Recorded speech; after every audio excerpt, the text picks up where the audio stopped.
Command and control over DNS. What just happened in our industry, and why is that important? Yeah, maybe just a very brief recap on what command and control, or otherwise known as C2, and we're not talking about the French car either, how that works. But command and control is an important piece of a bad actor's infrastructure, so that if they land a small piece of malicious software on your phone, on your IoT device, on your computer, that piece of software then phones home to the author and says, hey, what do I do next? I've got an infection. Great, I've got something very lucrative here. There's probably a Bitcoin wallet here. What do you want me to do with it?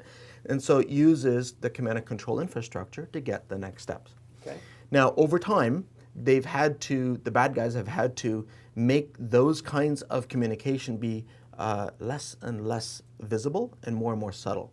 So they started using DNS. And this is how it works. Actually, the guys from Hacker News did a great infographic to show how malware receives commands over DNS. So if this is your infected host, it goes out to, say, Google at 8.8.8.8 and says, hey, I'm here. Okay, you're there. Okay, what do you want me to do now? I've got this infected host at this great company. What do you want me to do? Okay, go ahead and download this next stage, or run this PowerShell command and then phone in again. Okay, got it. That's step 5. And then it goes ahead and does its next step of malicious work. So that entire process of command and control happened over cleartext DNS, which meant that as a good gateway keeper, you could easily detect this. Any number of firewall software will detect this and allow you to shut it down at the root of the kill chain. That was great, except we just had another development as we have in our industry, which is DNS over HTTPS. Overall, this is a great win for privacy, great win for security, and Cloudflare has done a good job of making this available.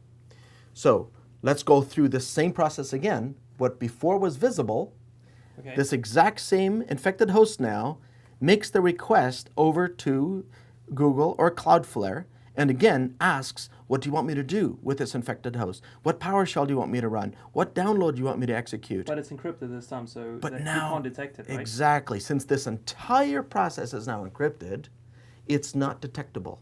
So you, as a good, responsible gateway administrator, can no longer detect encrypted command and control operations. And what's worse is you can't shut DNS down. Right? Yeah, because then you don't have any other access. Then you may as well just pull out your Ethernet cable from your internet connection and live on an island, right? So that is the problem, is that you can't cut it all. You can't throw the baby with the bathwater. Right. So there is a solution to that, and that is with Don't Talk to Strangers.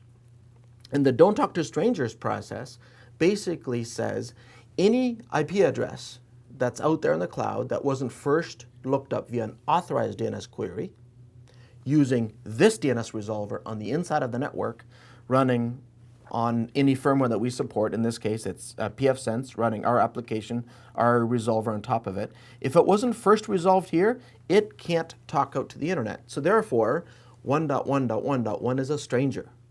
Therefore, 8.8.8.8 is a stranger. It's not reachable.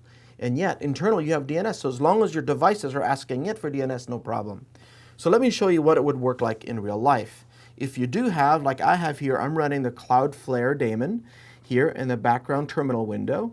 And it's listening on 127.0.0.1 on port 53. So let me do a quick DNS query. If I say, let me ask just myself, 127.0.0.1, for cloudflare.com, let's see what happens.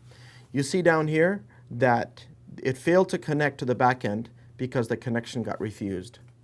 And yet, we have no trouble accessing everything else in Cloudflare, right? We just can't access it by 1.1.1.1. Everything else works just fine. We have no difficulty in browsing the internet. Everything is super fast and responsive. So that is the answer to making sure that you don't get stuck as a gateway administrator not being able to detect. You still can't detect this command and control, but you can block it before it even happens. Right.